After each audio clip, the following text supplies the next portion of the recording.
I remember, like, I couldn't take the underground in London because I wouldn't have internet connection, and the only time I would have to work on like Sarmayacar stuff would be like starting early in the morning and then working through that, or taking calls on like Uber. So I took like Uber for a full year, and I was like thinking, how much am I spending on that? But I also thought, like, okay, in the grand scheme, if I end up spending over £5,000-6,000 in this year, like, but seeing where like, where this is going, that should hopefully like allow me to recover multiples of that. And I think it was just really kind of like, start was really basic in that sense. Oh, that's amazing. So all good things happen over chai. That's the moral of the story. There you go. There you go. Speaking of. So shifting, our conversation over to the tech space in Pakistan, curious to get your thoughts on a couple things. The first thing being, Pakistan, like as a country as a whole, has a lot of all countries have politics, right? Pakistan specifically, the political situation is something's always going on. So do you think that hinders the rate at which companies can innovate in the tech I think that's space? a very interesting point. I should start by mentioning that we are in a time frame which is a little bit unprecedented as well, because we're coming to the completion of our third consecutive civilian to civilian transfer of power. Our previous track record was zero. Literally every time there was a civilian government, there was a dictatorship. So what that does is that continuity just instills more confidence in investors, and also in people wanting to set up new enterprises, because sometimes those require like a lot of time, capital, to be committed, and if there's going to be uncertainty, they don't even want to start. So what the stability has done is it's improved this notion of like Pakistan as a place to build businesses. It's not easy, perhaps more difficult than most other places, but at least that incremental confidence was coming around. And I would also say that, like, since 2014, the Zarb-e-Azab operation, the security situation has also improved drastically. So all of those factors contributed towards, like, also more macroeconomic stability and growth. Obviously, we're now going through like COVID-induced impact, but overall the direction of travel was right. And I think it's all of those factors that combine, rather than necessarily just the politics of a location. But what is also unique about the venture space or the ecosystem is actually that this is doing the government's job as well. So it makes them also look good. And finally, in Pakistan, we have people who appreciate that, and who are wanting to promote and facilitate it rather than stop or hinder it. Another factor might be that Pakistan has been beset with corruption, like since our independence. I think like a lot of those folks have not figured out how to be corrupt around this. I think this might be a little bit complicated for them. But also now, like the people who are setting up these structures, who are setting up these companies, are also now more aware, and they're like they're setting them up in a way that they can't be just messed around with. And also some of the fundamentals of the types of businesses that are being built, it doesn't require the same kind of like labor force. It doesn't require like like factories to be set up, etc. So a lot of those traditional challenges that one thinks about when think of the opportunity in Pakistan don't really apply, at least in the venture space or some of the new ventures being built.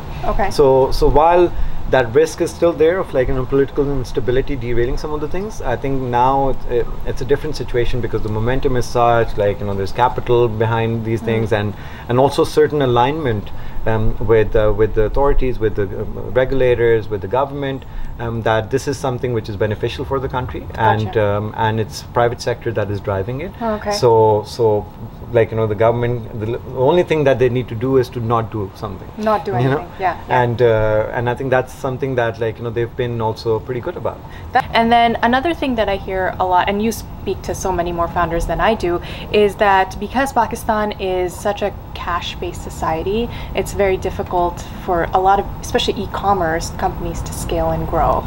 Do you see Pakistan gearing towards a more digital economy over the course of the next few years? Do you think it'll stay cash-based? Do you not see this trend in the people that you speak to? What do you think about that?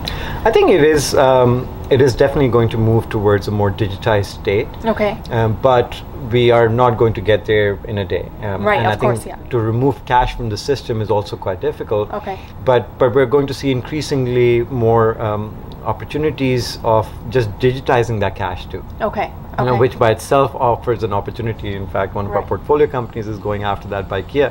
Yeah. And I think that's something which we're seeing across a few different industries, Okay. not necessarily just e-commerce.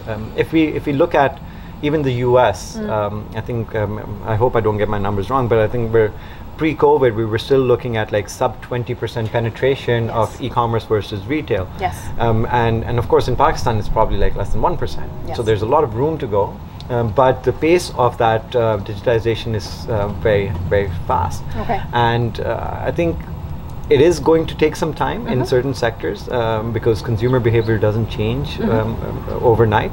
And in some cases, if you're trying to incentivize or drive that through subsidies Right. driven by venture VC money, Yeah. it's not always the right thing for the ecosystem either. Yeah, that makes sense. But we are seeing increasingly from B2B Kiryana store digitization. Right, You know, right. the flavor of the month in Pakistan. Yeah, yeah. Like, you know, we have roughly, I think, almost 2 million of these Kiryana stores around. Yeah. But they're now, like, you know, interacting through digital means, Nice. even ordering.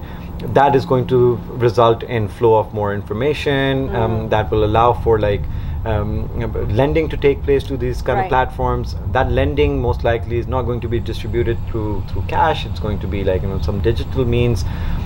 Another example, for example, is Bykea's rider, like, you know, the 40,000 odd riders that Bykea has. They're all paid into a digital wallet. Right. Yeah. And so that's also leading to financial inclusion in a digitized form. Yeah. And so there are these things which are happening at the ground level, which Right. are converting some of that cash to digital form and Okay. just digitizing certain segments of the industry. Okay. But it's going to take a little bit of time. It'll take some time. And I think any company or any startup that is focusing on just digital only, which but still fundamentally trying to cater to what are these industries like, you know, like basic consumption industries, I think they need to account for the fact that, like, you know, cash is going to remain around for a bit. Right. We're still over 90% cash driven, but there are companies that are doing that and being successful at it. This has been such an insightful conversation, but before we wrap up, the show is called Shaam Ki Chai, and I ask everybody about their Shaam Ki Chai traditions at home. And so I would love to learn about yours. What was it like? What did you eat? What did you drink? What did you talk about? Yeah, so I've been lucky enough to go around and live in many different places. But I have to say, like, the Pakistani bakery is unparalleled. Yes, right? this is true. And so the whole idea of like the chicken breasts, the patties, the yellow cake. I Yes, still don't know, like, yes. is it Madeira cake or something like that? But like, it's called the yellow cake in Pakistan. Right. That idea of, like, you know, chai Yes. after playing outside for a bit Yes. was really, like, you know, staple at home. Except we didn't get all of those things every time, because that was, like, you know, whenever there were guests around, Right, or of whenever course, someone was special days, visiting. yeah. Special days. Yeah. So it's quite firm in our minds, and it's also, like, you know, something that is, like, you know, driven by parents as well. Right. Not that they were ever telling you to drink tea. Right. But because they wanted that time to be, Right. like, in the peaceful time. So Yes. sometimes we would even be we would be kicked out of the house and be like, okay, just give us a little bit of time to, Oh. like, you know, have our chai. And then there would be, like, you know, a couple of different kind of, like, you know, mini chai sessions almost, like, you know, one which Nice. involving everyone, and the other one for the parents to recover from that first chai. Nice, Yeah. nice. So That's it's awesome. again, like, you know, been something which even now, like, you know, obviously coffee is something, like, you know, in the world drinks all around. If I have the choice, Yeah. I'd pick chai. Nice, Yeah. nice, nice, Yeah. nice. Well, that's incredible. Thank you so much for sharing everything, for telling us about your journey, and for taking the time to be here.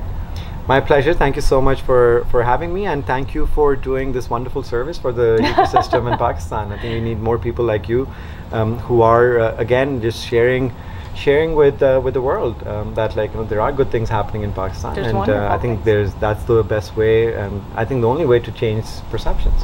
Thank you very much, and thank you guys for watching. Inshallah, I will see you next time on Shaam Ki Chai. Take care.